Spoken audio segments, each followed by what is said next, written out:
All I knew was I had a kid that was not in the norm of quote unquote what I thought, behaviorally was supposed to be. Logically, I didn't know what was happening. I just knew she was different than my older child. And I think what you're talking about is all you notice is your kid is different from the Pinterest version of what everything is supposed to say or the book or this, that, the other. So it's not like you're tracking stuff and going, yeah, from the age of 3, you did this and that and the other. It just kind of snowballs until you get to the point where the 4th grade teacher is calling you and being like, da-da-da-da-da, right? So that's not necessarily something that parents have a reliable way to track. I mean, but literally, we had an airplane ride one time. I remember. Oh my God.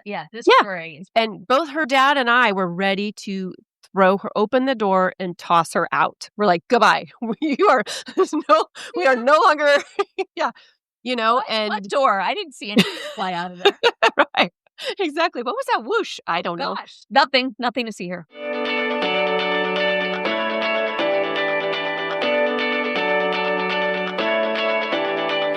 Welcome to Drinks with the Girls. Conversations for women over 40 around connection, change, and the power of female friendship. Living well with stories to tell. I'm Karen, and this is Lisa. We are moms and solopreneurs stepping into our own, diving into real conversations about things that matter to women in midlife. We're here to spill the tea on everything that affects women in their 40s and beyond. Topics like loss and grief, changing relationships, launching kids, menopause, and reinventing ourselves in midlife. We are here to tackle it all. Connect with us through a blend of our lived experiences, our friendship, the memory of our moms, plus a collection of real stories, honest conversations, and engaging interviews that will make women over 40 feel seen and remind them that they're not alone on this journey called life. Let's go. Welcome back to another episode of Drinks with the Girls. We are so excited you are here for this conversation. And before we get going, I am excited about what I'm drinking tonight. Okay, good. I am drinking Zevia. Oh. Can you see the... There we go. Can. It's a zero sugar tea. Oh. And, tea, unsweetened iced tea is my go-to bomb, the shizzle, right? This is a blood orange, and it's sweetened Earl Grey tea. So I was a little, I think it's going to have that weird aftertaste. I'm not so sure. It is actually delicious. So highly recommend. Cool. So it's the soda people that do Zevia soda. I guess. Yeah. Same? I'm going to guess, yeah. Same company. Okay. Yeah. It says organic stevia. Is stevia organic? Organic stevia leaf extract. Okay. And with stevia, for all of you listeners out there that are like, aftertaste nasty, it's about how it's processed. If you have water processed stevia that's like high quality water processed, it's a whole different ball game than that nasty aftertaste kind of stuff. So do they have to put that on the package? No, they don't. So it's kind of hit or miss, and there's not a regulation to do that. So what are you drinking, darling? I am going with my favorite that has just become my afternoon yummy, my Sparkle Hops, Pelican Brewery, Sparkle Hops. Call me, Pelican Brewery. I'll be an affiliate. So today, this is going to be an important episode for all of you mamas out there. If you have kids, I know there has come a time over the years that you have struggled with. Welcome back to another episode of Drinks with the Girls. This is going to be interesting today. For many reasons. Not only because we are going to be talking about all the weird stuff that we as women don't really talk about, but also because I have gremlins that have overtaken my computer, my Wi-Fi, my internet. I don't even know. So we're just headphones, her mic. Headphones. Yes, yeah. All the things. How to help your kid when they are struggling in school, whether it's in school, in college, whatever. Graduate school, right? Because even though they might move out of your house and move on, they always, especially if you have a daughter, they will always call you for, well, I don't want to say always. I don't want to make this sweeping generalization, but mine still likes to call me. So what do you do when your child is struggling in school or college or post-graduate work? Oh, the things. We're going to dive into that today. Yes, we are. It doesn't matter the stage you're in. I mean, Karen always says this, like, the parenting is never done, right? And especially when you get school involved, that's a whole other piece that's just super duper difficult. Okay, so Karen's been doing this longer than I have in the sense that her children are older. So she's, I think, coming at this from a place of like distance. I'm coming at this from a place of like being in the trenches right now. So it'll be good to get those perspectives. But Karen, maybe we can start out like, did your kids struggle in school? If so, what did they struggle with? And kind of what did that look like when you got kind of the first inklings of that? Yeah, my firstborn did not struggle with anything, and that annoyed his younger sister very, very That much. annoys me, frankly, because that's Yeah, amazing. yeah. No, he didn't. He just was one of those kids that just kinda, did his thing and, he didn't really have any, struggles academically. I mean, he wasn't like, you know, he's not a brain surgeon, Yeah. but, he just kind of skated through school, let's just say. What about emotionally, mental health, like that kind of stuff? I think, socially, he was always just kind of, Yeah. everything was kosher. He was involved in things, sports and band and whatnot. And yeah, I mean, I think school for him was just pretty much, this is what you do and you just get through it. He didn't have the experience like I'm like, get me the hell out of here with school. But yeah. So for him, everything just kind of, and then he went to college, same thing. I mean, maybe he had some emotional issues because he did start smoking weed in high school. So there's that piece. And then, of course, his father and I got a divorce when he was in college. He was a senior in college. So that, of course, impacted things. I know. My daughter, she had more struggles academically starting probably, well, it was fourth grade when her teacher came to us and said, pretty sure she should be tested for ADD. And my ex-husband was like, Not nope, doing it. we're not going down that road. So we didn't. And I mean, I think she definitely struggled. She had social anxiety issues. I remember I think I may have told this story on the podcast, but when she was a sophomore in high school and she was in Spanish, you have to speak when you take a language. You have to speak out loud. And, talking in the language in front of your peers and your teacher is part of it. And she never did. She was always like, hell no, I am not standing up in front of the class and doing whatever assignment you're supposed to. Somehow she passed with a I C. was like, how the hell did she get through I do foreign not language class Yes. without speaking in the language out loud? Yes, she must have Impressive, actually. she has other magical talents. I don't Thank know. goodness. But yeah, so that it was that it was apparent, and that was early on, she didn't want to be in the spotlight. She didn't want to be in front of the class giving a presentation. And I was like that too as a child in school. But yeah, so we joke, she for sure has undiagnosed, ADD, ADHD, That was something. gonna be my question, is whether or not she feels like that was true and how she's Yes. coping with that now or any of that. Yes. And also her anxiety. Her anxiety has really impacted her. I mean, throughout school and then certainly like in applying for, big girl jobs Yep. and, going through that process and being. And it surprises me that she spent the last year while she was finishing her teaching credentials substituting. Like, could you be in a more, like, wild environment, like, spontaneous? It's like, "Oh, 7 a.m., I'm gonna call you, and you're gonna go to a different school every day, different," and sometimes you're not even gonna have lesson plans. You're not gonna know what to do. New kids, you don't know their name. It's Entertain and the them and make them learn. Yes, Go. and the fact that she did that unmedicated, I am extremely Dang. surprised and proud of her, and she did end up getting a job, just for those of you who are invested in her journey. Oh, she's So got a job now? yes, she did. She got a Oh my job. gosh, I didn't know. That's yay. Yeah, Yay, yeah, yay. it's great. So she's in a much better place than she was, like, 4 or 5 months ago, so Hallelujah. And is it near where she's living now or? it is. It's, like, 30 minutes away, Gosh, and that's she's in the process, yes, of trying to find an apartment because she's ready to move out of her dad's house at 27 years old. Hallelujah. Yeah, Oh my gosh. so good Big things are win. happening. I'm so happy to Yes. hear that because I was Yeah. I was sending her the vibes. Thank you. Something you said made me think. So you guys know like my story, right? So I was a special ed teacher. I had a master's in special ed. I have 2 neurodivergent kids.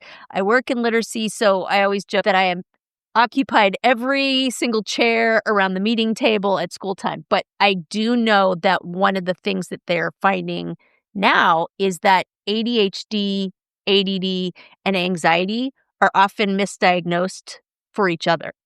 And Interesting. what I mean by that is diagnosing, for example, ADD when it's actually anxiety. So, we've just gotten better at diagnosing things. Spoiler alert, I'll just say out there, yes, I have 2 children with autism. I did not inhale buckets of acetaminophen when I was pregnant with both of them. So there you go. And we won't go down that political rabbit hole, but I'm just going to unequivocally state for the record how I come down on that particular issue. Anywho, That's a so whole other podcast episode. oh, Woo. yes, it is. Yeah. So, I mean, for me, I'll just be honest, like, I never had the honeymoon period. It's never like, oh, well, there might be some problems.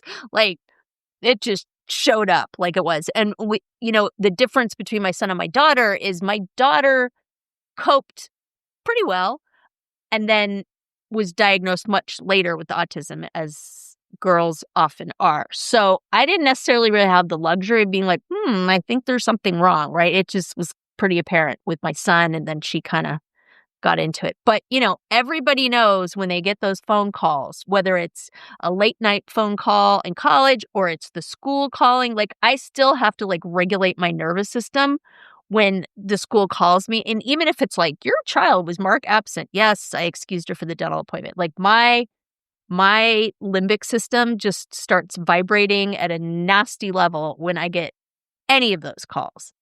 And sometimes they can't say what's wrong, right? Like, did you ever get calls from your kids in college where they were like, I don't know what's wrong, but something's wrong? I don't know. No, not my son. Nope. He barely called for anything. And then my daughter, like, and again, it was things like, the more social things. She pledged a sorority and going through that process. Again, like she made it. I can't believe it because Not that like Spanish out loud, probably. she did not, but she had to do other kind of questionable things, know. Yeah, and so it was just more like that, but nothing, and then both of them would, actually mostly my son, but would just squeak by in some classes, just barely eke out a passing grade, but in college, honestly, like, it's whatever, as long as you graduate. Unless you're trying to get into medical school or law Yes. school or something like Yes. that. And I think that's an important point to make, like, especially for people like me that are overachievers, like I have a friend who has a kiddo that's neurodivergent. I'm hoping she's going to come on the podcast, but, she talks about going because like she and her husband were highly educated. Like he went to Harvard he went to Columbia. She went to Smith, like all the things, right? And they were just all panicky about this kiddo and going through college and like which college. And then she's like, and all of a sudden it hit me, he just has to tick the box. Like it doesn't, what he wants to do, it doesn't matter if he goes to like JC and transfers or if he goes to like some Ivy League school. Like he just has to tick the box that he has a diploma. And so I do think we all bring our own stuff in with that, just in terms of like how we see it, for sure. Well, and let's just talk a little bit because I'm like flashing back because, my kids are 27 and almost 30. And so it's been a minute since they've been in school. But the pressure, like as a parent, you feel this pressure like, oh my gosh, they have to do this thing because then I'll get them to the next thing. And then they have to do the next thing. And then because ultimately we want them to, get to college and get to a great college and then And it's just like, oh my God, can we just relax for a second? And without going down another rabbit hole, it has changed.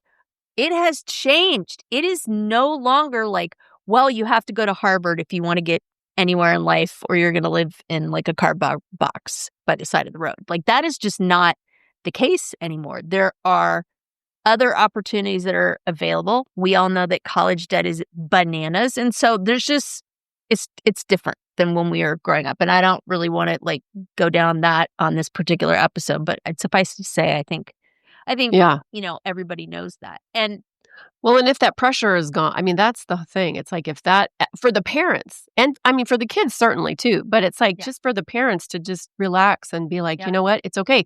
Not everybody has the same path and not everybody it's not going to be smooth for everybody, unfortunately. Yep.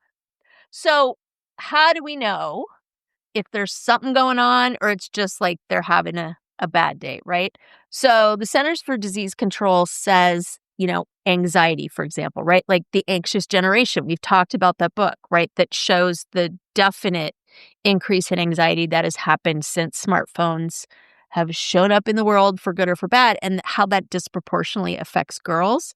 So what the CDC says is look for anxiety showing up in changes in sleep, appetite, irritability, like those are some of the kind of initial signs. Healthychildren.org says quitting activities or withdrawing socially are red flags. Karen, you've got a little bit more distance from this. Like, do you feel like you kind of knew something was up before the teacher called you and was like, we do want to get tested for that? Like, what were the mom feelers that kind of went off for you? Well, again, I think it was that mom pressure, that parent pressure that your kid has to be a certain way. They have to, look adults in the eye. They have to say please and thank you. They have to, not have I mean, logically, I didn't know what was happening. I just knew she was different than my older child. Yep. Yep. And yeah, that shows up a lot. Yeah, I mean, and I think what you're talking about is like all you notice is your kid is different from the Pinterest version of what everything is supposed to say or the book or this, that, the other. So it's not like you're tracking stuff and going, yeah, from the age of 3, you did this and that and the other. Like it just kind of snowballs until you get to the point where the 4th grade teacher is calling you and being like, da da da da da, right? So that's not necessarily something that parents have a reliable way to track. Big opinion, just all these things, be seen and not heard, although that was more our generation, but still it's a thing. Like when you go out in public, you expect kids to act a certain way, and then if they don't, then oh my god, something's wrong, right? And so with my daughter, it was, I'm looking at what, healthychildren.org talks about. She didn't necessarily quit activities, but she would definitely reach a limit because starting at 3, you're going in T-ball, right? You're going in soccer because that's what everybody does. That's what you're supposed to do because guess what? That's how you're going to get the athletic scholarship when you graduate high school. And be in the by, Olympics, right? Right, by playing T-ball at 3 years old. Totally. But it was definitely overstimulating for her, and we didn't know that at the time. So, she would withdraw. She would have epic, meltdowns, at 5 years old on the softball field or whatever. And it's just, yeah, not having so at that point, I didn't really think, oh yeah, ADD, ADHD, anxiety or things like that. All I knew was I had a kid that was not in the norm of quote unquote what I thought, behaviorally was supposed to be. And not that she was like, but literally we had an airplane ride one time. Oh, I remember. Oh my God. This Yeah. story is And both her dad and I were ready to open the door and toss her out. We're like, goodbye. We are no longer, yeah, what door? I didn't see anything fly out of there. Right. Exactly. What was that whoosh? I don't know. Nothing to see here. My name is Karen Shatafian, and I am a shameless coffee addict and empowerment coach for women, and my love language is authenticity. My mission is helping women unapologetically design a life they're in love with. Because what the hell are we waiting for? My website, KarenShatafian.com, has all my coaching packages and free offers like my midlife reclamation guide. In it, you'll find tools to help you decide how to create the most inspired and empowered version of yourself and your life. You can find me on Facebook and Instagram talking about ways women can show up for themselves after decades of showing up for everyone else. Join me as we throw off the shackles and live our best freaking lives. See the show notes for all the details. Cheers. Logically, I didn't know what was happening. I just knew she was different than my older child. Yep. And yeah, that shows up a lot. Yeah, and I think what you're talking about is like all you notice is your kid is different from the Pinterest version of what everything is supposed to say or the book or this, that, the other. So it's not like you're tracking stuff and going, yeah, from the age of 3, you did this and that and the other. Like it just kind of snowballs until you get to the point where the 4th grade teacher is calling you and being like, da da da da da, right? So that's not necessarily something that parents have a reliable way to track. So we talked about the panic of that phone call. from school, which was real for me, man. I tell you what, I just got to the point where I was so triggered, like I could barely even function when I saw that happening, and my heart would race, and it's a whole big thing, right? So I was in panic mode, like constantly. And so I was the one that was firing off the emails and calling back and all that. I wouldn't say I was a freeze kind of person, like in terms of the fight or flight. I tend to go in with action, but I also think that was because of my training and having been a teacher, a special ed teacher, and working with these kinds of kids, like that's just kind of the mode I went into. Okay, let's problem solve, let's fix it. And I could be having a heart attack and dying inside, but that's the mode I went into. Okay, like what can we do? How can I support the teacher? Like, all these things. But I will say that obviously my kids did not check all the boxes for sure. And it was very lonely and very, what's the word I'm looking for? Defeating to feel like you're trying all the things and nothing is working. And I remember very clearly. So my son was really struggling in school with behavioral issues. And we obviously know like there was reasons for that. And I remember the thing that he loved most in life was it was like a Lego railroad table that I got at like a consignment store, something like that. Like he loved that thing, right? And so we hit the wall with school and nothing was working. And we're like, right, okay, we're going to do what everybody tells us to do. And like my parents did, and we're going to come down hard on this like 7-year-old kid, right? It breaks my heart to think about it. And we're like, right, Lego table's gone. It's going up to Pop and Nona's until like we hear that you're doing things right. And I look back on that and it makes me want to just weep. Talk about like, and I get emotional. It's like I remember his little face and what he looked like when we were taking that up there. And that was when things really started to change for me because it didn't make a damn bit of difference, right? We'd done this horrible thing and taken this away, right? And that's kind of the thing that like old school parenting talks about. Well, you just got to take stuff away and do all this until they start getting it together. But he wasn't getting it together. So what does that mean? And I remember talking to the autism consultant at the time who actually, and both my husband and I know really well, he's running the special ed department of our local district. And I said, I don't know what to do. Like, we're doing all this stuff and we took away this and we're trying to punish him and blah, blah, blah, blah, and nothing's changing. And he looked at me dead in the eye and said, Lisa, I really don't think he wants to be this way. I think that if he could, he would do all these things we're asking him to do, but I don't think he's able to do it for whatever reason. And so I really had to kind of look at that, right? Because this is the problem, is you're getting all these messages from society, from your family members, for all these people that are like, they should be able to do this. They should be able to do that. They should be able to sit on an airplane and be entertained for 4 hours. All these things. And so you start blaming you, right? Yeah. I suck as a parent. I can't figure out what's wrong with me. Yeah. And that is a dark place to be in for sure. Absolutely. No, I feel that pain that you're feeling just talking about that and reliving it. And we do the best that we can at the time, and we make mistakes. We don't get it right, even when you have training, right? Like I was trained in psychology. I was going to be a therapist, I was ready to take the test. So it's not like I didn't have some tools. But yeah, when it's your own kids, you have those heartstrings also. Yeah. Right? Honestly, like for those of you out there that are like, oh my gosh, that's me. Like, yeah, I'm nodding along to this. Like Karen and I both have master's degrees. And it was difficult for us. Like I've talked very frankly on this podcast about the difficulties that my kids have gone through and what I've had to do to get them support. And my husband and I were both special ed teachers with master's degrees. So it can be incredibly hard. And, for parents that don't have the training that we had, I'm sure it's overwhelming because you don't even know where to start. Absolutely. Right? And I mean, it's support. That is the key, it is getting support. And I felt like when my kids were going through school, I was a stay-home mom. So I was, the room mom and I was on campus a lot because I was involved in this and doing that and, in the classroom. And so the teachers knew me and I became friends with some of them. And so like with my daughter, the 4th grade teacher, she and I were friends. So she and I just kind of had a conversation about it. And then, of course, she had it again when we would do not back to school night. What's the other one? The conferences. Open house? I was thinking conferences. When the teachers sit down and, like, tell you, "Okay, this is where we're at. This is what's happening."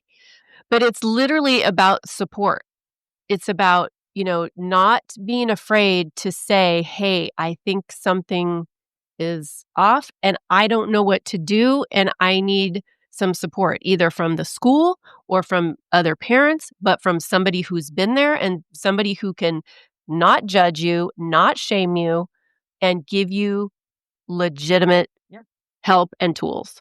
And it's hard to do that, right? Like, even me with this training, it's hard to be in a room full of so-called experts, basically waving the flag and saying, like, do I suck as a parent? Like, I'm noticing these things and I don't know what to do. And you can either fight or flight, and you might like. And the thing is like, you don't want to fight the school. You don't want to be in this like conflict situation with them, right? But you also don't feel like you have any power in those situations too. So I think that can be just compound the frustration. So let's think about some practical supports that might help, right? Because we always like to leave you guys with some good information. So a lot of the questions that I frankly hear from parents are things like, if I go in and I fix it, they're never going to learn to do it on their own.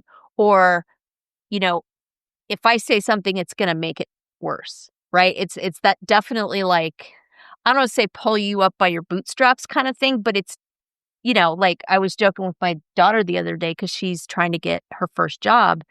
And I was like, okay, so do this and that and the other. I said, but, I will take you, but I'm not going to come in. And that never dawned on her. She was like, wait, what? I was like, no, babe. Like, have you heard about these 20 somethings that bring their parents into job interviews? Like, are you kidding me with this? I was like, that's not going to happen. She's like, oh, okay. And she's 15, people. So, like, better that we're having this conversation now than the 25-year-old who's like, can you answer that question, mom? Like, in a job Yes, interview, like, oh my God. yes, exactly. So there's those fears, right? I think that at a certain level, there's the organizational piece, right? Like you were saying, like, I knew there was stuff going on, but it was not like I was tracking the behaviors or like, I don't know, a record system, right? Like, did you ever get to that point where you felt like you needed to do that? No, no, no. I just remember because I've been trying to think of like, well, what were interventions that we did? And the only thing that we really did starting probably, I want to say maybe 6th grade, were tutors. We're just giving her support academically. But yeah, nothing, I mean, we didn't do anything else, but we just had, so, and actually my son had a tutor too in high school. I want to put that out there, be clear. But yeah, certainly through, and also because, by the way, I think 5th grade math was as far as I could go, as far as I could help them with. So it's like, all right, you're done. We're done. We're getting the tutor. Maybe So, not 5th, maybe 7th. what about college? Because I know you've talked about this. You've been really open about that. It was hard to walk that line between like giving them the opportunity to be responsible, but keeping a leash on from afar and just kind of make sure that the rails aren't falling apart. Like, granted, you didn't have kids that like went completely off the rails in college, but I know that was a question for you. Well, I mean, college is a wild time for a parent. Think about it. Like if your kid goes away to college, because you've literally been responsible for this person for 18 years, 17 or 18 years, and you've done all the things. And granted, they gained more independence as they became teenagers and whatnot, but then all of a sudden they're gone and they're supposed to be functioning as an adult by themselves. It's just a very uncomfortable and strange. And this was like right when my son went to college, FaceTime was just kind of becoming a thing. And I remember, feeling, I would tell my ex-husband, I'd be like, well, do you think it's okay if we FaceTime him? Like, like, and how ridiculous, how silly, right? There's probably so many things, and things have come out that I have not really been thrilled about that they did, mostly my son when he was in college. And I'm glad I didn't know about it at the time. I'm glad. Bring me. Exactly. Because that's part of it too. When our kids go away to school or go away and move out and get a job and they leave the nest, it's our time too Yeah. to kind of like figure out, okay, now what does this mean for me? What does my next chapter look like? So it's like, yeah, don't be bringing all your college drama back for me because I got things I'm trying to figure out my dreams right now. Yeah. Well, and also, like, you want them to have a safe space. You want them to be able Yeah. to come to you no matter how old they are, right? Because Oh you yeah. want them to feel seen. You want them to feel heard, right? But I think the difficulty is it's not like we get a manual when they're born. I don't care, like, what skills or deficits your child has. Nobody hands you a manual in the hospital, right? Like, I remember when we had, like, the meeting, right? When we were bringing my son home, like, the nurse is basically like, okay, I need to make sure you're not going to kill this child and then we can release you, right? Like, do you know how to, all these things, right? And then I remember with my daughter bringing her home and looking around, and I swear to God, I'm not making this up. And I may have talked about this before, but I remember looking around going, God, I wonder when their real parents are going to show up. Literally, literally. And I go, holy shit. Oh my God. Wait, are Yeah. your real parents? Like, I don't know what Yes. I'm doing. Like, oh my God. Yes, and likewise, that's just exactly like how you feel when you send them away out when they leave the nest, kind of the same thing, but in reverse, like, "Oh my gosh, now I have this Yeah. this little human, and what do I do with them?" Yeah. But yeah, and to your point, I think if they had manuals, although What to Expect When You're Expecting was my was my manual that was popular Yeah. in the '90s. If somebody could create a manual, please, for for Yes, parents. please. Yes, please. And the other thing is, like, we know that to raise healthy kids, that we have to have like a stable, organized environment at home, right? Like, kids need predictability, kids need a schedule, like all these things, right? And so, I definitely tried all those things. I was the mom that couldn't get her kids on a sleep schedule. My son, the daycare provider, literally quit the business Oh, boy. after Oh, she had my child. She's like, "He's the hardest kid I've ever had to get on a oh, sleep shoot. schedule." Yeah. So I had a little, like, insecurity going on after that, right? It was like, Oh. "Oh," right? And so but it was me. It was like, well, but that was the first kind of clue, right? Because I was like, this woman's been doing this for like 25 years and she couldn't figure it out. So it was kind of like that started the niggling in my brain of like, maybe I don't totally suck. Like, maybe this kid has some issues that aren't necessarily apparent. But I mean, I think it's hard because you're trying to do all the Pinterest things. You're trying to do what the books are telling you. You're putting in the organization and the structure and all of that. And some kids really respond to that, and you don't have to look too far other than just like throwing in there. But a lot of kids don't. And if you're trying to fly the airplane while building it, it's really, really difficult to be finding your way and trying to be that like rock solid source of support for your kids on top of everything. Like, that is stressful. There's not a script or a system that, like you said, with the manual, that it's like, here you go. This always works with all kids. Do this and you'll be fine. Hey there, I'm Lisa Coricella McDowell, your midlife Pacific Northwest princess, here to guide you in the art of next leveling your life. I'm passionate about women's health and wellness in midlife, especially for moms parenting kids with unique needs like I do. I truly believe we can learn, grow, advocate, and care for the planet while taking care of ourselves and our families. And I'd love to help you do the same. And I'm beyond excited to tell you about my membership for maxed out mamas just like me, the Empowered Parent Collective. It's a space for parents to confidently advocate for their kids, build inclusive communities, educate themselves, and find balance and support along the way. To find out more about the Empowered Parent Collective, my classes, wellness offerings, parenting tips, advocacy resources, and exclusive Drinks with the Girls goodies, head to nextlevellifewithlisa.com. Let's survive and thrive in the messy middle together. And I think when you throw school into the mix, I mean, just never mind just keeping the little things alive and whatnot.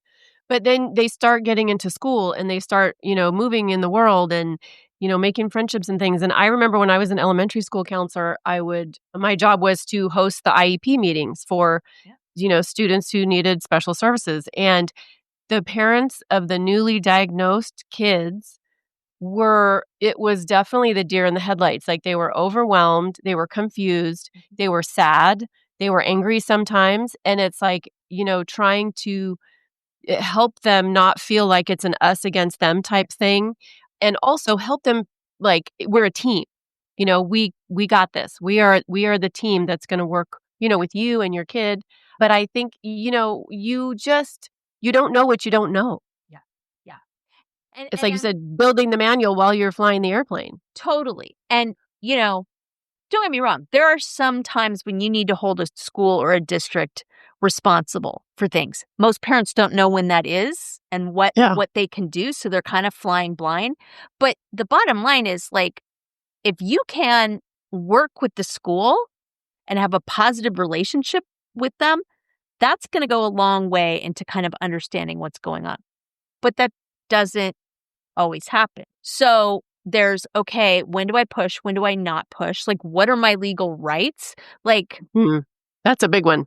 right? Am I being too sensitive? Like, oh, it's fine. There's a lot of head trash that you really honestly are not very secure about in those situations, especially if your kid is in a public school that may not be the best fit, right? And it's like, well, what are my options? Like, what do I want to do? I want to homeschool. I don't want to homeschool. All because there's a lot more choice now, right? It's not just like public school, or if you're wealthy, you can send your kids off to private school. There's not really a recipe for that. And I think that people don't pull their kids out of school lightly, nor do people who have decided to make the choice to homeschool from the start make that decision lightly either, right? There's values that's involved. There's the structure of the home, right? Is there someone available? Like, there's a lot of different kind of decisions to be made. So let me ask you a question. What we talked about the thing in fourth grade with your daughter, like, what was, and I mean, it's hard to narrow it down to just one in my case, but what was the messiest parenting moment you had where you're like, I honestly have no earthly idea what to do, and this is a shit show. Other than the plane, other than throwing your child off the plane, which I can understand might be a new low for sure. Yeah. Yeah, yeah. And I just wanna say too that both of my kids turned out to be great They're functioning great guys, citizens. wonderful people. They are, yes, and I have a good relationship with both of them. So, the biggest really fuck up in my parenting career was when I told them that their dad and I were getting a divorce. And that's a whole other thing, and that's not really what we're talking about today, but literally that is my biggest heartbreak is the way that I handled that because it was not well. But with my daughter, in terms of her when she was going through school, because she had these different behaviors and these different ways that she would try to communicate with us when she was having anxiety or when we kind of let her get away with a lot. And because her Easier sometimes because I 100%. don't have the bandwidth to deal with Yes. this. If I just Yes. let her have the soda at the movie, we Yes. can get through Exactly. this. My son Yes. can be fine and everything's Yes. going to be okay. And I'm going to Yes. hell, but at this point, I just want to get through it. Yeah. And because my son was just easy peasy lemon squeezy, he was always making it's like, "Oh, okay." I mean, I remember one time, and this is so horrible. Well, not that horrible, but it's just so embarrassing. We were going to Mexico. We were driving down to Ensenada. My brother was here in town. It was Christmas break. We're gonna drive down, hang out in Baja for 5 days or whatever. And my daughter was probably 14, so she's not 3. Yeah, she knows. She And knows. Should know better at this point. For she does not want to go. And she literally has the biggest meltdown, fit, whatever. And we did not go. And it's like, it, I can't even, and I mean, I don't even like thinking about that whole situation because anger, obviously, people were angry and yelling and screaming and, not hearing anybody. I mean, it was talk about a shit fucking show. Yeah, so I would say that is my messiest parenting and the one of those things that, whoa, I really wish I would have handled that differently, but, like, we had kind of created this monster who's actually lovely, and I love Peyton. You're a and fabulous woman. is now a teacher, and I can't think of a better Yes, personality or kid with history to work with kids because she knows yes, how some of these kids are feeling, and she must yeah, just have such incredible empathy for kids that don't necessarily fix the mold. and she is They'll fit in the mold. fit the mold, yeah, she's meant to be a teacher, like, it's in her, it's in who she is. Because let me tell you, she would not choose that profession if it wasn't her fucking passion. Yeah, no, And that's I'm a sure you whole can nother relate. story. Yeah, Yeah, for sure. exactly, exactly. Yeah, but anyway, what about you? Do you have Uh, any, oh, I don't even know, like, which ones to pick. Like, do you have, like, an hour and a half? There was massive opportunities for messy parenting. And I look back and, people always say, people are doing the best that they can. And I 100% believe that. But I think somebody said this to me recently, and it just rang so true. The first part is true. People are just doing the best that they can. But the second part that was added on with the skills that they have at the time. So whenever I get on that bandwagon of just like, yep, left my daughter at a hotel because she was throwing a fit, and the front desk did have to call me and ask me if I'd abandoned my child and that she was sobbing and terrified. And then my husband found out and was ready to kill me, like why I abandoned our child. And what I wanted to say was, were you in that room when she was throwing things and like about to damage a hotel room? And I gave her, for some stupid reason, purple grape juice and she was throwing it everywhere. Were you there? No, I don't think you were. So to me, at the time, it was a reasonable decision. We were all going to cool down at Starbucks and then come back and get her. And I might add that after I told the nice man at the front desk why I had abandoned my child for, okay, let's be honest, 20 minutes, like, come on, was it days? how old was she? Probably 6 or 7. Oh gosh. Oh, my husband was ready to kill me. But, like, Yeah. I was like, I don't know what else to do. Like, and so after the nice man at the front desk, I explained what had happened. He was like, "Oh, girl, like, I totally understand." He was like, "You take as long as you want. Once you've got it together, come back. We'll keep an eye on her. It's fine. I have been there." And it was so wonderful because it was like, "Oh my God, you see me. You really see me," you know? And I mean, I don't know if that's a messy parenting moment in that, like, I effed that up, but it's like, what do you do? Like, she was going to destroy a hotel property. Like, I did And not know what to do. here is the beautiful thing that this stranger helped you feel validated. Right. And I think that's what we need as parents, especially when you are parenting kids who have challenges or who just don't move through the world as easily as their older brother And it's or very somebody hard, else. yeah, not to feel alone, not to feel like this is me. I'm a shitty parent. Like, you have no barometer. And it's not like it's the kind of thing where you want to be, hey, on Facebook. So, my daughter's having a meltdown and I don't know how to deal with it. And yeah, okay. Like, nobody, I mean, in a small group on Facebook, you might, but people, it's not an easy thing to open up and tell people that you are struggling as a parent, Yes. because that feels Yes. like a judgment on you. And what's wrong with me? Women have been having kids for thousands of years. Why am I the one that can't figure it out? Why can't Yes. I make this happen? Why does this thing not work that, like, Susie from down the block told me works magic? You start blaming yourself, and that is a dark friggin' place to be in. No, it's horrible because what does society tell us? Like, you're not allowed to be a quote unquote bad mom. Mhm. Like, if you're a bad mom, that's Yep. like a fate worse than death for women who are parents, right? Yep. Unless you're like truly a really crappy mom, but and so you don't want that. So you of course you're not going to share that with people because you're embarrassed and you feel like you're the only one. Yeah. You don't feel like anybody else can relate. And then you get all this BS on Instagram. You I see know. all the curated things and it's Social like, media "Oh, stuff. please, AI. please."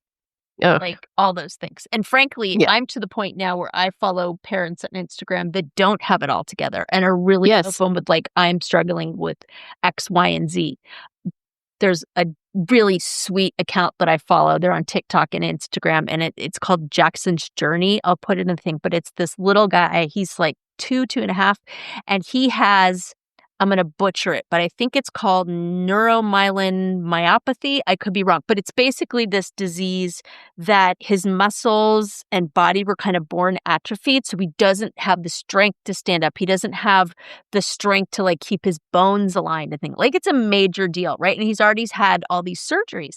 But I love the way that they post, because it's very much like coming from an asset, right?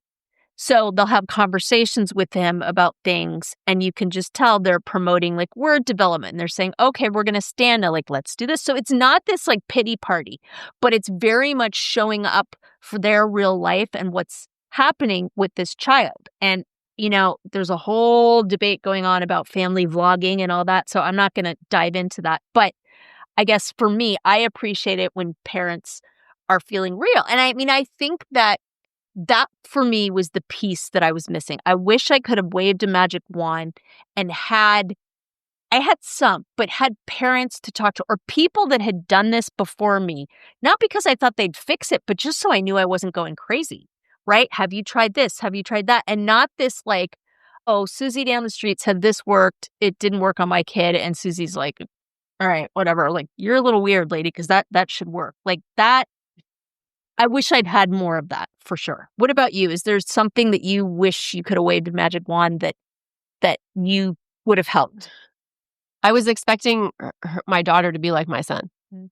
So it was like that expectation that something was wrong with her, and instead of, diving in and figuring out, well, what does she need? What can we do different? Yeah. And maybe even giving, pressuring my ex-husband, like, look, her teacher is saying that this could help her. Let's get her tested, but I was at that point where I didn't really have a voice, or I don't want to say I didn't have a voice, but yeah, it took me a long time. And that's a whole other thing. That's a whole other podcast. But in order to really be contrary and just really stand up and say, because I didn't know myself. It's like, would this help? Is it, So yeah. So I think for me, it wasn't so much a system or something. It was just, I regret not looking deeper into that and giving her more compassion. Mm-hmm. But also think about it. Like, you had all this training.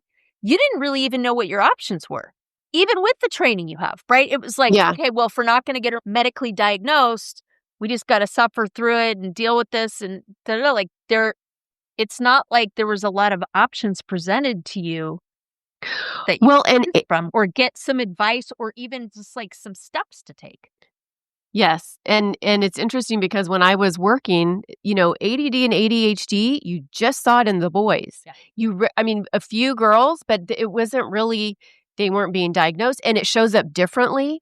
Like you said, it could, maybe it intermingles with anxiety. And so honestly, I don't know if my head was in the sand. I was an idiot. I don't know, but You're yeah. an idiot. Don't. But Thanks, I know what you mean about like, you just freeze, right? Because you're Yeah. just like, I don't even know which direction to go in. Yeah. And she was functioning. It's not like, it was very sporadic. It wasn't in all areas of life. It was, every once in a while. And so it didn't seem like this big, huge thing that we had to figure out. Whereas looking back, it really could have made her, or certainly her educational life, a lot better. Okay, quick pause. Have we talked about the Pod Squad lately? Oh, the Pod Squad. You mean our email list /VIP lounge /digital wine club? Exactly. So listeners, if you're not on it yet, you're basically making life harder for yourself when it comes to podcasts. Like trying to scroll for show notes while speed walking on a treadmill. Wait, what was that link again? Oh, no. Grab the side rails. Or pulling up that book we mentioned while you're in the Starbucks line and then realizing everybody else moved up 3 cars and now you're that woman. We've all been there. That's why we made the Pod Squad. You'll get new episode alerts every week with direct links. Easy to listen, easy to share.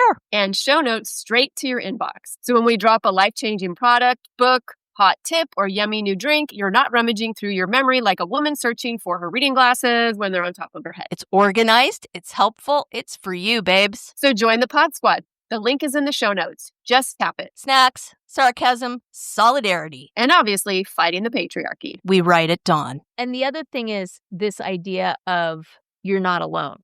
So back to the whole college thing, right? We always think, oh, they go to college, they do this and that and the other. But some of the research, just for college, I'm talking about, 60% of college students have faced a mental health issue. 60 freaking percent. That is the majority of college kids. That's insanity to me. Like that's what we're dealing with there, right? Yeah. It does not surprise me that it's that high, honestly. Right, and I mean, I can quote stats for kids and everything, like, obviously everybody knows 1 in 31 kids are diagnosed with autism now, and that's when I first started doing this work, it was something like 1 in 50, 1 in 100, and I'm not gonna go down the rabbit hole of, like, why is that, right? But the bottom line is kids are showing up with much more complex needs than they were before in an already strained system, and parents are not necessarily trained to figure out what's going on or even where to start. So, we've got some good news for you. Here comes the good news. So, one of the things that I have done is I have really tried to take all my experience as a parent, as an educator, as a consultant, and really kind of package that up into ways to give back. Like, I kind of, when things really hit the fan, but I was starting to get a hold on it, I remember thinking, there's got to be a way I can help other parents who are going through this. Not because I'm like this expert. I mean, on paper, I suppose I am. I've done this for over 20 years. I've got a master's degree, like all these Girl, things. you have the education and the lived experience, so show me somebody who's more of an expert than you.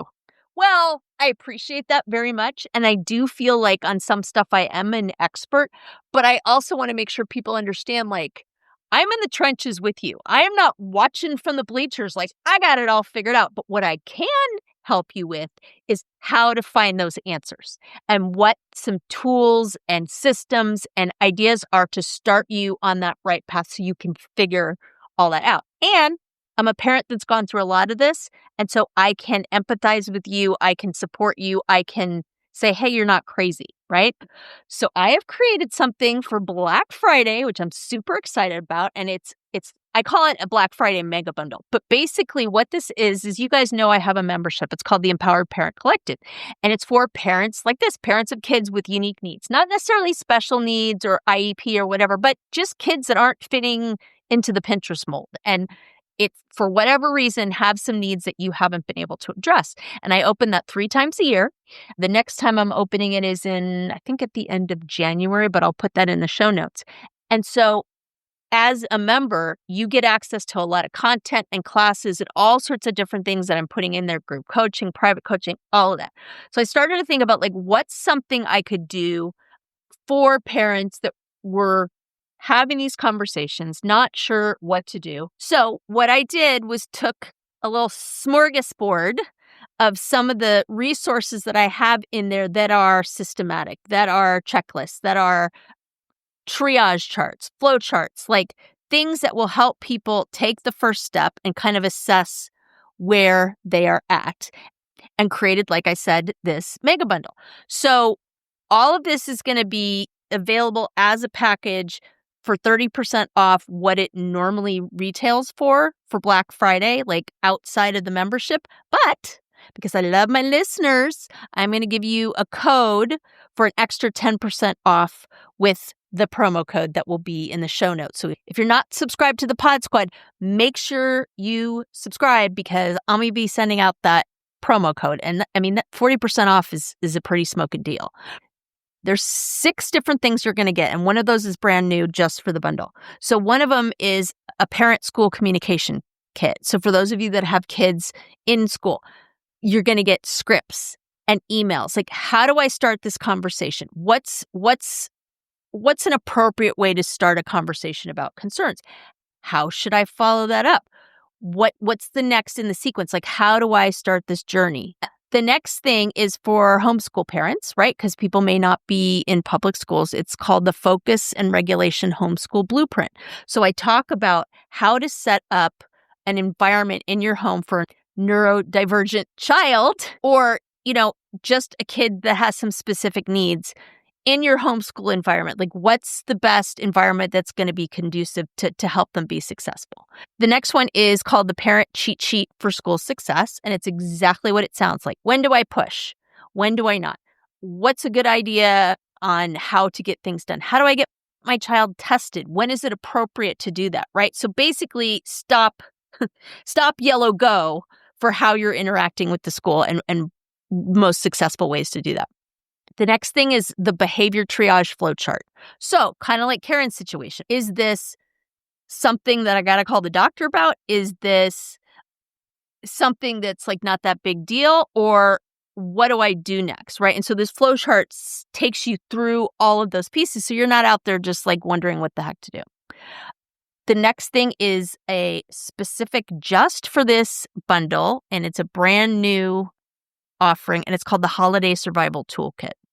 And this focuses on things to do with kiddos that are neurodivergent or have unique needs to get through the holidays. Because we all know, even though it's like, yay, presents, like candy, all these things, that often that unregulated, like unusual kind of stuff just sends kids into orbit. So what are some things that you can do to make this holiday season not such a freaking nightmare? So that's the toolkit you're going to get. And then finally, I've got a brand new offering that my members will have access to called the School Meeting Notes and Organizer Pack. And I'm super excited about this because it's exactly like what it sounds. Okay. Like, I've got a school meeting. What do I need to take with me? What are things that I can say if I don't feel like I'm being heard? How do I keep track of it? What should I bring in with me? Like what is like data that I even need to take? Like what do I need to show up with so I can figure this out? So all of these different pieces, and it helps you organize it. And then there's spots to take notes for everything, right? So spots for like, these are my child's strengths. These are some areas of opportunity. Areas of like, I have these questions and I didn't get to ask them in the meeting. Or these are the people that were there. How should I follow up? So it gives you just a really organized way to go into a meeting and advocate for your kid. So I am super excited to make that available to you all. And again, you're going to get it the regular Black Friday price, which I'm still setting up right now. It's going to be 30% off what you would pay retail.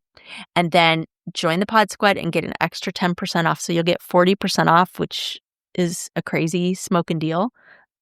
So I hope everybody takes me up on it. And again, the holiday survival toolkit it's just available in this pack. I'm not necessarily making it available to my members.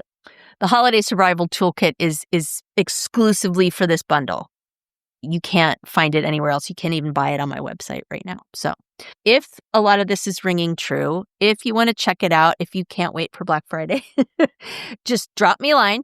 Reach out and I will set you up so you know the minute it goes on sale and get you that best price. And also, if you just have questions, right? If you're like, I am navigating X, Y, and Z and I feel completely alone and I don't know what to do, like, can you help me? And I will suggest resources for you. And I mean, my membership might be the best thing for you. It may not be, but I know how hard it is to be in that place because I have been there, people. I have been there and it's not pretty. And at the very least, I can suggest the next step for you or suggest some resources. So please, please, please feel free to do that. Anything else you want to say as we wrap this sucker up? I just want to say, listeners, take her up on that. That's a very generous offer. I love that Drinks with the Girls squad gets an extra 10%.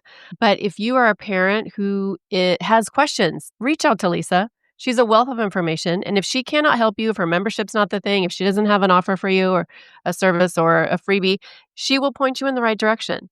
Because parenting is hard AF. So let's not make it harder. Let's ask. No, seriously. No, I'm laughing because it's so freaking true, right? Like, let's make it really hard to be a parent. Oh, wait, it already is. So what can we do to mitigate some of that? Yes. And the support, I mean, in itself, like when I think about that and I flash back to, 10, 15 years ago, like it would just would have been nice because I didn't really have people I could talk to about this. And you like we talked about earlier, you feel like you're the only one. You feel like it's just you and that you're a shit parent. And that's a bad way to go through parenting. It's not like you're going to go have a drink with your girls and be like, so I have a confession to make. I'm a shitty parent. Help me out. Like, that's not really going to slip off the tongue to even, frankly, people that are your closest friends. Because I know for me, like what happened with us is our circle just got smaller because I just didn't want to go through the pain and anguish of admitting that we were having all these problems and take the risk that I was going to be rejected by people that I was close to. And I'm sad to say it happened more than one would think. And so you just naturally just go into the bunker. And that is the absolute opposite place that I want parents to feel like they have to retreat to. Like we talk about as in terms of building this community on Drinks with the Girls, like there is community out there. And there are people that will just walk with you and will not judge you and will just meet you where you're at. Like we all deserve that. But parents going through this especially deserve that. And frankly, I wish I had had that. And so when I built the membership and these resources out, it was literally done with that past version of me in mind. Like what would have made it easier? What resource would have helped me not feel so freaking alone? And again, I have a master's degree in this stuff, y'all. Like it's not like I didn't have some tools at my disposal. So please, it would be my honor to help you in whatever way I can. And, get something for Black Friday that isn't like, I mean, you can get a good deal on shoes and all those things, but, this is also a really good thing to help you out too. Yes, listeners, so get out of the bunker, hit Lisa up, let her give you some support, whatever that looks like. Let's just say you aren't a parent or you're a grandparent or, you feel like your kids are doing pretty well, but you have a friend who they are down in that bunker and your heart's breaking for them. Send them this episode, right? Reach out. If you're a Pod Squad member, it makes it so easy. You literally just hit forward and you can send it to them, right? Like, share, post a review, put it on social media because that's, again, we see this all the time. We're trying to build community.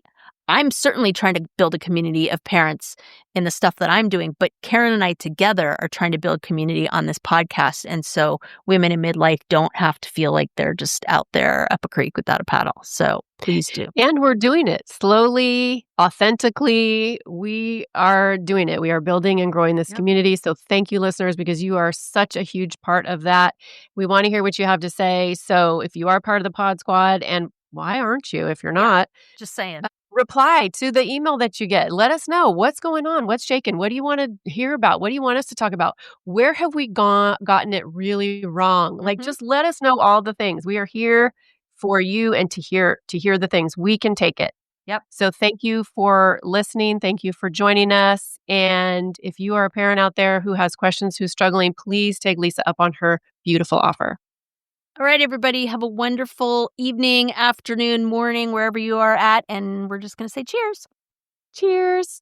We harp on this because for Drinks with the Girls 2.0 to happen and for us to grow, an email list is really the next step. Again, not going to spam you, not going to sell our list, but it delivers the episodes to you every week, just serves them up on a platter where you can forward them to a girlfriend. All the show notes are in there.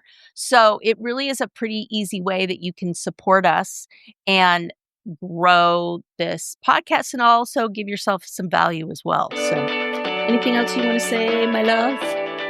Well, and yeah, that's how you can connect with us. And so we are here to listen to whatever you guys need, because this is our goal for this podcast, is to provide things that you want, you need. So either, shoot us an email via the Pod Squad, send us a DM through Instagram, Facebook, and give us that 5-star review. And thank you so much. And we can't wait to see you next time. Cheers. Happy Halloween. Cheers.